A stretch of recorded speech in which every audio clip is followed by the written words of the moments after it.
accepté de nous expliquer comment fonctionne le circuit de l'économie souterraine.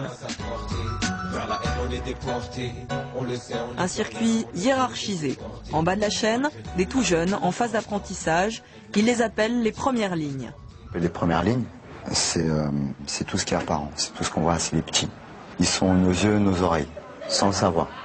Ils sont obligés de nous obéir parce que c'est une forme de... c'est pour l'éducation déjà. Donc il faut que dès le bas âge, ils apprennent à écouter, qu'ils apprennent à observer. C'est tout, ils ne se posent pas de questions. On les cadre. On leur offre beaucoup de choses, pas d'argent. On leur donne pas d'argent.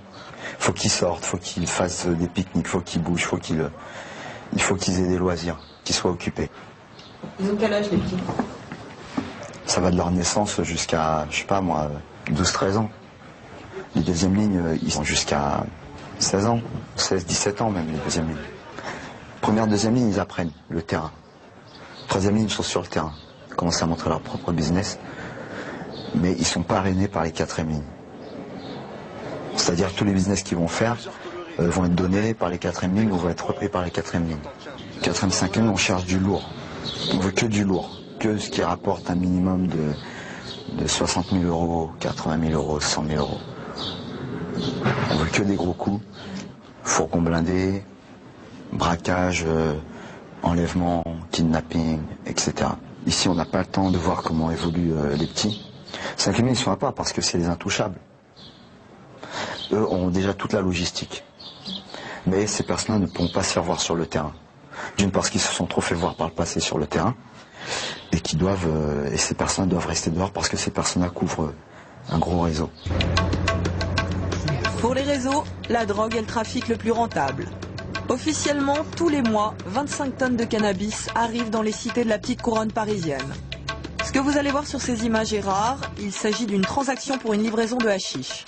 Je ne serai pas autorisé à filmer moi-même l'échange, la caméra est donc confiée aux acheteurs. Le grossiste vient chercher la marchandise, 35 kilos de cannabis. Tu vas vérifier et tu me dis ce que t'en penses. L'échange a lieu à Paris, mais nous ne pouvons pas vous révéler l'endroit où cette scène a été tournée. Il y a combien dedans? Justement, là il doit y avoir 20 kilos, un peu dans le genre, t'as vu, je sais pas, j'ai pas encore pesé. Mais juste tu vois, pour goûter c'est un problème. Et là il y a ça c'est une lourd, 2 kilos, il n'a même pas encore été coupé. Là, mais après tu rajoutes ce que tu veux, du henné, du plastique, ce que tu veux, donc sa mère, t'as vu. Tu veux combien pour ça? Déjà je vais peser, après on va voir pour le prix. Le montant de l'achat des 35 kilos de hashish est tenu secret. Selon nos estimations, il avoisinerait les 70 000 euros. En gros, 1 kilo de cannabis s'achète 2 000 euros sur le marché parallèle. Mais les bandes sont prudentes. Pour elles, les affaires sont devenues de plus en plus risquées. Et les crapules poursuivis. Aussi, ils multiplient les intermédiaires afin de mieux brouiller les pistes. Sam a été semi-grossiste. Selon lui, le cannabis reste une activité rentable, surtout quand il est acheté en gros. Mais pour être grossiste, il faut pouvoir avancer l'argent et surtout savoir s'entourer, car le travail s'effectue toujours en équipe. Si t'as pas de thunes déjà, tu peux pas acheter, donc t'as pas de prix intéressant, tu peux pas te faire avancer. Si tu te fais avancer, tu payes plus cher. Donc tu es obligé d'acheter cash, et quand tu achètes cash, tu payes moins cher, et ça te permet à toi après d'avancer à d'autres mecs. Il y a de l'oseille, donc l'oseille, tu es obligé de le partager, parce que sinon tu te retrouves tout seul. Donc c'est un cercle d'amis, des gros bras, autres, un cercle de relations qui vont t'aider déjà à dispatcher, parce qu'eux aussi ont des contacts pour vendre. Parce que 500 kilos, moi tout seul, je prends ma bagnole, je vais faire un tour des quartiers, même si je connais les mecs, bah, t'as pas d'amis, ils vont te dépouiller en 2 minutes. Hein. Les grossistes redistribuent au minimum 5 à 20 kilos de hashish entre les dealers du quartier. Les dealers s'appellent des détaillants. Un détaillant gagnerait en moyenne un minimum de 5 fois le SMIC par mois. Ça peut aller très vite hein, pour un petit jeune qui dispatche bien en banlieue, il peut se faire, je sais pas, 7 000, 10 000 euros par mois, en thunes qui claquent à droite à gauche. Quoi, Après, si tu fais du bénéf, eh ben, tu peux après facilement avoir des 4 000, 5 000 euros par mois de côté. Quoi. Pour vendre le produit, il faut d'abord le préparer. Ces ballots posés sur la table sont transformés en plaquettes, puis en barrettes de 10 à 20 grammes avant d'être vendus dans la rue. C'est ce qu'ils appellent le dispatch. Lors de cette séance, 200 barrettes vont être conditionnées. Déjà le produit il vient comme ça, il faut le travailler. Il faut dire ce qu'il y a, il faut travailler le produit. Qui va vendre un produit pur? Qui va fumer? Même Bob Marley ne fume pas des produits purs comme ça. Il faut travailler. C'est ça, dans ce business-là, la logique c'est quoi? Tu ne peux pas fumer toutes les barrettes. Celui-là, ils sont bons, celui-là, on va le travailler. Eh, mais celui-là, c'est pour le mec du 10. C'est celui-là, c'est lui qui a dit tu veux celui-là. Parce que celui-là, on doit travailler celui-là. Après, moi, je vous dis franchement. Parce qu'on va le travailler, on va le chauffer. Pour se faire une marche plus confortable, une technique consiste à mélanger une barrette de drogue avec des carrés de chocolat. Nous, on n'est pas des gros consommateurs de ça. Ces lots sont destinés aux consommateurs occasionnels des beaux quartiers. Ceux qui ne le reverront pas, ils les appellent les bolos. Bien les déplumer les Parisiens, la standard, ils ont des vrais bolos.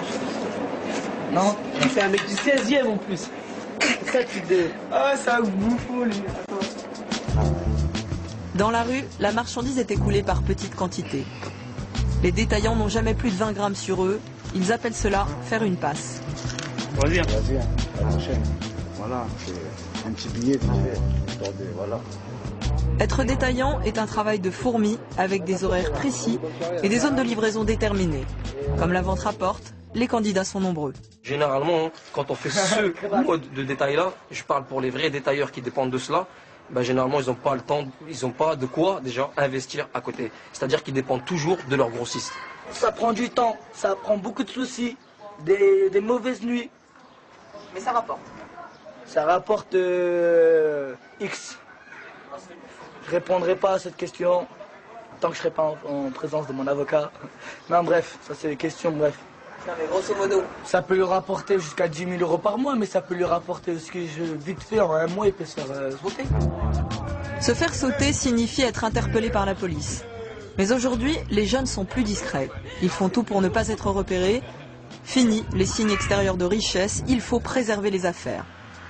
Tout fonctionne comme dans une entreprise rentable, c'est ce qu'observe l'économiste Jean-Paul Gourevitch. On est passé d'un système artisanal à une sorte d'industrie du troisième type ou du troisième millénaire avec des capitaines d'industrie en quelque sorte, puisqu'on peut considérer qu'un certain nombre de jeunes des cités jouent un véritable rôle de production, de distribution et de recyclage de cet argent. Sont vraiment des entreprises. Vous avez un patron, vous avez un chef d'équipe, on appelle ça un chef d'équipe, on va parler entreprise, et vous avez des ouvriers. Les ouvriers, soit ils sont réglo, c'est-à-dire ils ramènent, vous allez dans n'importe quelle entreprise, que ce soit dans la vente ou un commercial, comment il marche, c'est qu'il rapporte. S'il ne rapporte pas, il n'intéresse pas le patron. On est bien d'accord. Et bien ça marche dans le même procédé. Je parle pour le shit, ça peut être des produits comme de la contrefaçon, comme des... En ce moment on parle beaucoup de cigarettes, ça peut... Tout ce qui ramène de l'argent, peu importe, on ne cherche pas la provenance. C'est tout ce qui va nous ramener, tout simplement. Parce que moi, si je ne vends pas, je ne touche pas. Il ne m'appartient pas le produit, je le vends. C'est ça, et donc si jamais il y a un problème, qu'est-ce qui se passe? Il y a toujours des représailles, c'est comme dans tout. C'est pour ça que je vous ai dit qu'il y a des mœurs. Quelqu'un qui va s'amuser, on va dire, à prendre et à jamais rendre, ça, son compte, il est réglé. Que ce soit ici ou ailleurs, on ne fait jamais long feu, il n'y a que les montagnes qui ne se rencontrent pas. On est bien d'accord. Et voilà ce qui arrive à ceux qui transgressent la loi du quartier. Ce dealer est blessé, il a reçu des coups de barre de fer sur la tête lors d'un règlement de compte. Qu'est-ce qui s'est passé? Il a pris un coup de barre sur la tête. Ouais, juste les pompiers, s'il vous plaît. Oh ouais, c'est normal, ça fait mal, c'est normal. Bougez pas, c'est normal. Aux yeux du caïd, l'homme au blouson rouge et blanc, la correction a été trop sévère. Il vient remettre de l'ordre. À 2 reprises, il va gifler l'un de ses hommes.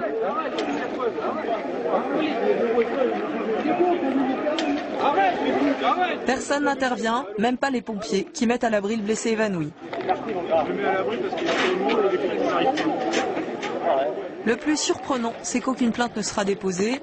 Ce jour-là, pour la police, il ne s'est donc officiellement rien passé.